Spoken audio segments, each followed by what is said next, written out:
ભાઈ બીજ એટલે કે ભાઈ છે એ બહેનના ઘરે જાય અને બહેન છે એ ભાઈની પૂજા કરે. આ કથાનું મૂળ છે ભગવાન યમરાજ અને એના બહેન યમુના. સૂર્યનારાયણ ભગવાનના બે સંતાન, એક તો યમરાજ અને એક યમુના, એટલે કે યમુના નદી ની, યમરાજ એટલે કે ધર્મરાજા. એટલે આ પોતાના ભાઈ યમરાજને વારે વારે કહે કે ભાઈ તમે અમારા ઘરે પધારો, અમારા ઘરે પધારો. પણ યમરાજને સમય જ ન મળે કારણ કે કેટલાય બધા એવા કેસ આવતા હોય ને, એટલે એને સોલ્વ કરવામાં સમય વ્યતીત થઈ જાય એટલે ક્યારે સમય જ ન મળે. એટલે યમરાજ પોતે પોતાની ફરજમાં બહુ વ્યસ્ત હતા. એવામાં કાર્તિક મહિનાના શુક્લ પક્ષની દ્વિતીયાની તિથિએ યમરાજે નક્કી કર્યું કે હવે બધાએ કામ મૂકી અને મારી બેનની ઈચ્છા પૂરી કરવા માટે મારે અવશ્ય એના ઘરે જવું છે. એટલે દ્વિતીયાની તિથિએ યમરાજ છે એ પોતાના બહેનના ઘરે પધાર્યા છે. એટલે યમુનાજી બહુ રાજી થયા આ વર્ષોથી વાત કરતા હતા અને આજે ભાઈ અચાનક પધાર્યા ને એટલે યમુના દેવી બહુ રાજી થઈ ગયા છે.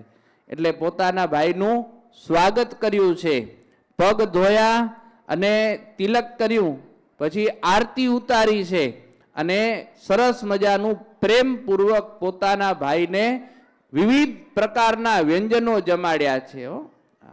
એટલે ભાઈ બીજના દિવસે સરસ મજાની પૂરી, પછી ખીર, દૂધપાક, આવા જાત જાતના મિષ્ટાન ભોજનો કરી અને યમુનાએ પોતાના ભાઈ યમરાજને જમાડ્યા છે.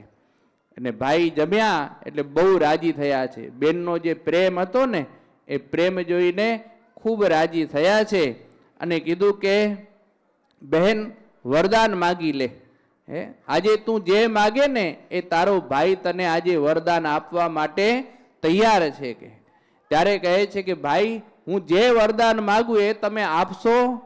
પેલા બંધાવ તો વરદાન માગું, નહીતર માગું નહીં. એટલે કહે છે કે બેન તું જે માગીશ ને એ આજે તારો ભાઈ તને આપશે. એટલે કીધું કે દર વર્ષે આ દિવસે તમને મારા ઘરે જમવા આવવાનું, કે આ વરદાન તમે મને આપો.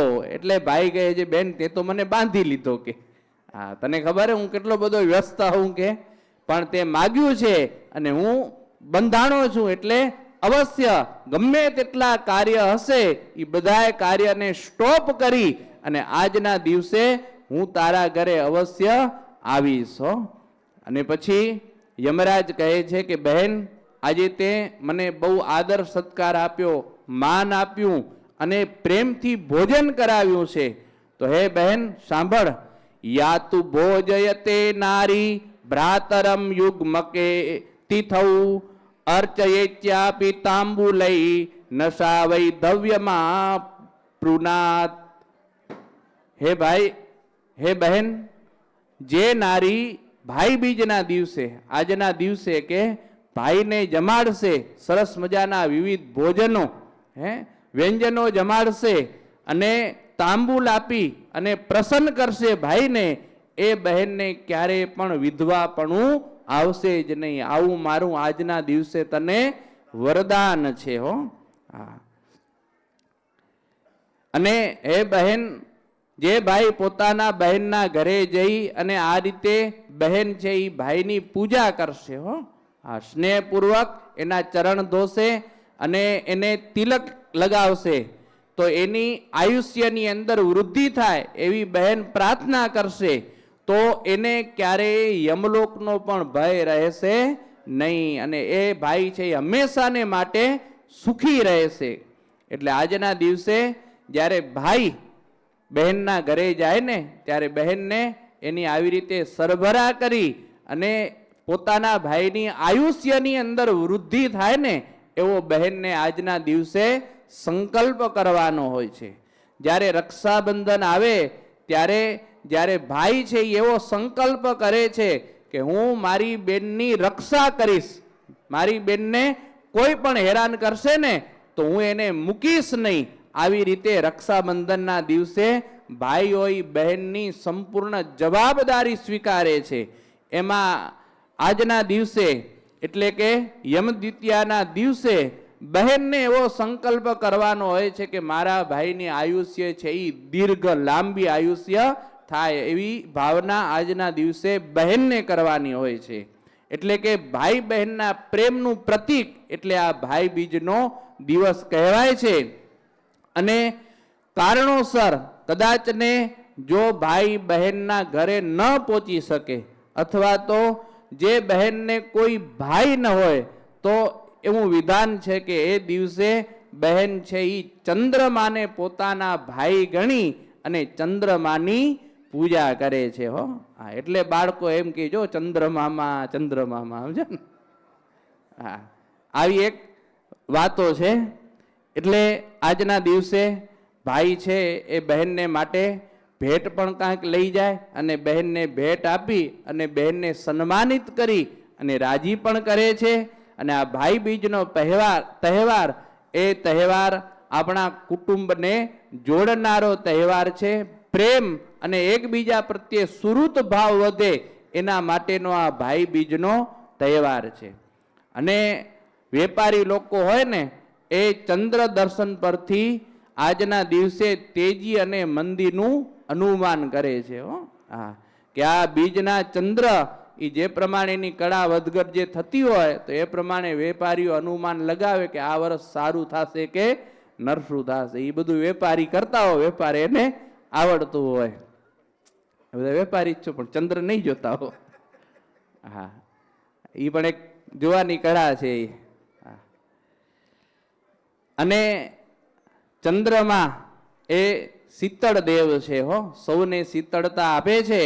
તો એ ચંદ્રમાને મહાદેવજી પોતાના મસ્તક ઉપર ધારણ કર્યો છે અને ભગવાન શ્રી હરિએ પોતાના ચરણની અંદર એ ચંદ્રમાને સ્થાન આપેલું છે. અને ભગવાન સ્વામિનારાયણે વડતાલના 12મા વચનામૃતમાં બીજના ચંદ્રમાનું દૃષ્ટાંત આપી અને એવું કહેલું છે કે ભગવાનના સ્વરૂપનો જેને અડગ નિશ્ચય હોય એ સંત સમાગમે કરીને જ દ્રઢ નિશ્ચય થાય છે. જો જીવ સંતનો સમાગમ કરે ને તો એ જીવ બીજના ચંદ્રમાની પેઠે દિવસે દિવસે વૃદ્ધિ પામે છે. માટે આજના દિવસે આપણે પણ એક એવો સંકલ્પ કરીએ કે પંચવર્તમાને યુક્ત એવા જે ભગવાનના સાચા સંત હોય ને એનો સમાગમ આપણા જીવનની અંદર રાખીએ.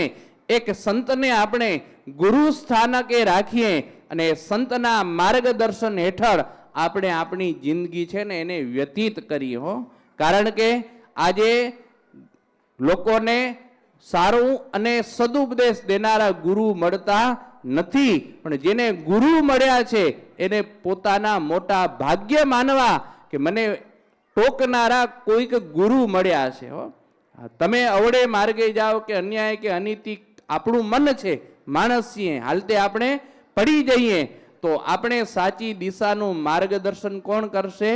ગુરુ કરશે. હો, અને તમે આ વિદેશની ધરતી એટલે કે ભોગની ધરતી કહેવાય. હો હા, અહીં તો કોઈ કોઈનું છે જ નહીં એવું કહીએ કાંઈ આપણે કહીએ તો.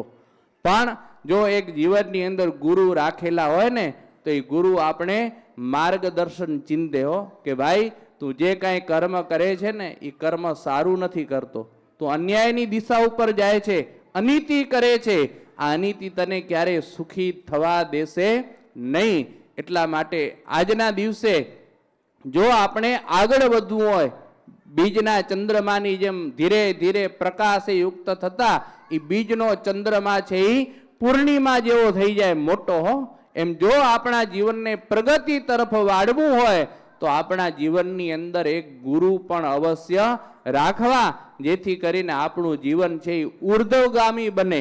અને ગુરુને આપણે યાદ કરીએ અને પોતાનું જીવન સમર્પિત કરીએ કે હે ગુરુદેવ, કંઈક મારામાં ભૂલ હોય, હે ક્યાંક હું ધર્મના માર્ગે પડી જતો હોઉં તો હે ગુરુદેવ તમે મને નિસંકોચ થઈને ટોકજો. હો હા, કારણ કે અત્યારે એવું થઈ ગયું છે, તમે બહુ મોટા થઈ ગયા હો ને તો ગુરુએ બીક લાગે કે ચેલાને કહેશું તું હરખું આવશે કે નહીં આવે એમ.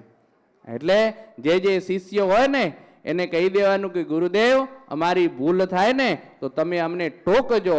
આ કદાચ અમે સંપત્તિથી કદાચ મોટા હશું, પણ તમારા અને ભગવાનના તો અમે દાસ છીએ. આવી ભાવનાથી આપણે ગુરુના ચરણની અંદર શીશ અર્પણ કરીએ તો આપણે પણ જેવી રીતે ચંદ્રમાં ધીરે ધીરે વધતો જાય છે, એમ આપણે પણ આધ્યાત્મિક માર્ગ તરફ પ્રગતિ કરીએ અને અંતે ભગવાનના ધામમાં જઈ શકીએ. એટલે આજના દિવસે આ એવો પણ એક સંકલ્પ આપણા જીવનની અંદર કરવાનો છે. અને સૌ કોઈ જેને જેને બહેન હોય તો સૌ કોઈ ભાઈ આજના દિવસે બહેનના ઘરે જાજો અને બહેનને તમે રાજી કરજો. અને બહેન હોય એ પણ પોતાના ભાઈની આતુરતાપૂર્વક રાહ જોવે અને ભાઈનું પૂજન કરે અને ભાઈને અવનવા ભોજન જમાડી અને ભાઈને રાજી કરી અને ભાઈની આયુષ્યની અંદર, ભાઈની કીર્તિની અંદર વૃદ્ધિ થાય એવો બહેન પણ આજના દિવસે સંકલ્પ કરે. સહજાનંદ સ્વામી મહારાજની જય.